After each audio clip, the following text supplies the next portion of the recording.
দেখো আজকে আমাদের কি রান্না হচ্ছে, মটন রান্না হচ্ছে। আমার ছোট পিসি রান্না করছে। ও এইদিকে আলু ভাজা বসিয়ে দিচ্ছে, মটনের আলু ভাজাটা। আর ওইদিকে মাংসটা আগের থেকে টক দই আর নুন দিয়ে মেখে রেখেছিল, সব মশলা রেডি করে নিয়েছে।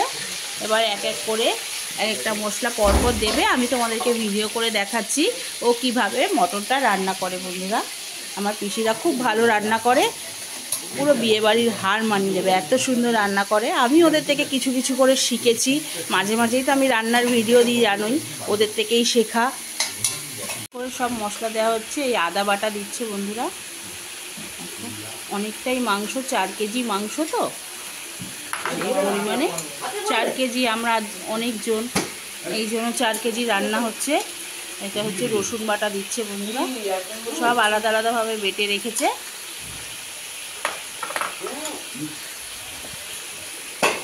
এবার একটু জিরের গুঁড়ো দিচ্ছে।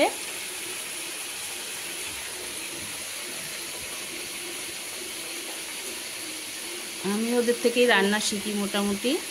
কেন বলো তো, আমি বসে বসে ওদের ভিডিওগুলো করি আর ওদের থেকেই রান্নার রেসিপিগুলো মোটামুটি শিখে যাই। হলুদ দিচ্ছে,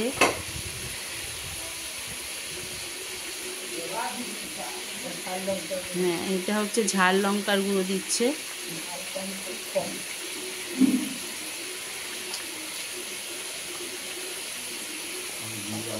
আর এইদিকে আলু ভাজাটা হচ্ছে। আর এই কাশ্মীরি লঙ্কার গুঁড়োটা দিচ্ছে। কাশ্মীরি লঙ্কার গুঁড়ো দিই আমরা একটু, কারণ আমরা তো অতটা ঝাল খাই না, কাঁচা লঙ্কা বিশেষ করে তরকারি খাই। ঝাল লঙ্কাটা দিলে একটু কালারটা আসে।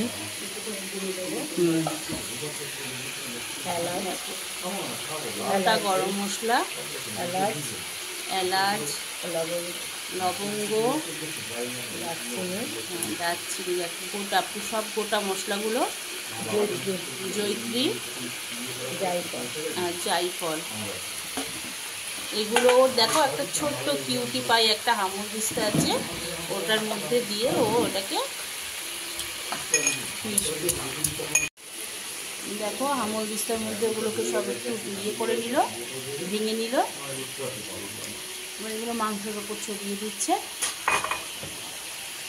দিয়ে এবার এটাকে মাখবে। ও সেই টেস্ট বন্ধুরা, ওর হাতের মাংসটা জিভে জল এনে দেওয়া টেস্ট। মাখছে দেখো, মাখাতেই মনে হচ্ছে মাংসটা হাফ রেডি হয়ে যায়। আগের থেকেই টক দই আর নুন দিয়ে তো মেখেই রেখেছিল, এখন সব মশলাগুলো দিয়ে মাখছে। আমার পিসিদের হাতে জাদু আছে বন্ধুরা।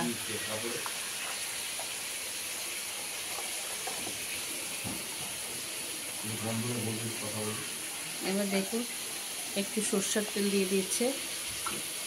ও জমে যাচ্ছে ব্যাপারটা, ভিডিও করতে করতেই আমার লোভ লেগে যাচ্ছে বন্ধুরা। মাংস মাখা রেডি, দেখো মাখা হয়ে গেছে, রেডি হয়ে গেছে। এটাকে এবার কিছুক্ষণে 15 মিনিটের জন্য ঢেকে রাখছে। ততক্ষণে এইদিকে আর মাংসের আলু ভাজাটা হচ্ছে বন্ধুরা। 15 মিনিট পর আলু ভাজা হয়ে গেছে। কড়াইতে আবার একটু তেল দিয়ে এক এক করে সব ফোড়নগুলো দিয়ে দিয়েছে, তেজপাতা আর সেই গোটা গরম মশলা, সেই তখন মাংসে যে ম্যারিনেট করা হয়েছিল গোটা মশলা, সেটাই পেঁয়াজগুলো দেওয়া হচ্ছে। অনেকটা মাংস মেটেরিয়ালস, তাই অনেকটাই জিনিস আমাদের লাগছে বন্ধুরা। প্রায় 1 কেজি 200 মতো পেঁয়াজ আমাদের এখানে লেগেছে পুরো মাংসটা করতে। মাংসটা এখন পেঁয়াজটা ভাজা ভাজা হচ্ছে। পেঁয়াজটা ভাজা ভাজা হয়ে গেছে, এবার টমেটো দিয়ে দিচ্ছে। টমেটোটাকেও এর সাথে একটু ভাজা ভাজা করবে। পেঁয়াজটা ভেজেই খুব সুন্দর সফট এবং নরম করে ফেলেছে। দেখো বন্ধুরা, এরা সব রান্নার এক্সপার্ট। আমার ঠাকুমাও খুব ভালো রান্না করতেন, ঠাকুমার থেকেই মোটামুটি আমার পিসিদের এই গুণটা পাওয়া। এখন পিসিদের থেকেও আমি একটু একটু করে শিখেছি, হয়তো পিসিদের মতন পুরোটা পারি না, কিন্তু চেষ্টা করি। এখন একটু হালকা একটু চিনি দিচ্ছে। দেখো বন্ধুরা, সব দেওয়া হয়ে গেছে। এবার মাংসটা দিচ্ছে। মাংসটা তো আগের থেকেই ম্যারিনেট করা ছিল, এবার মাংসটা দিচ্ছে, দেখো বন্ধুরা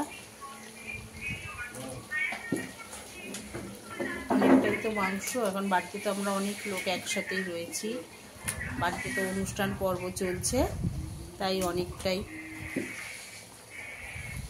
দেখো মাখাতেই এত সুন্দর কালার এসছে, রান্নার পর এটা কি হবে, সো ইয়ামি অ্যান্ড টেস্টি। হয়ে গেছে বন্ধুরা গরম গরম খাসির মাংসের ঝোল। দেখো কালারটা দেখে নাও বন্ধুরা, কি সুন্দর হয়েছে। এক কড়াই, বড় কড়াইয়ের এক কড়াই মাটন। টাটা বন্ধুরা।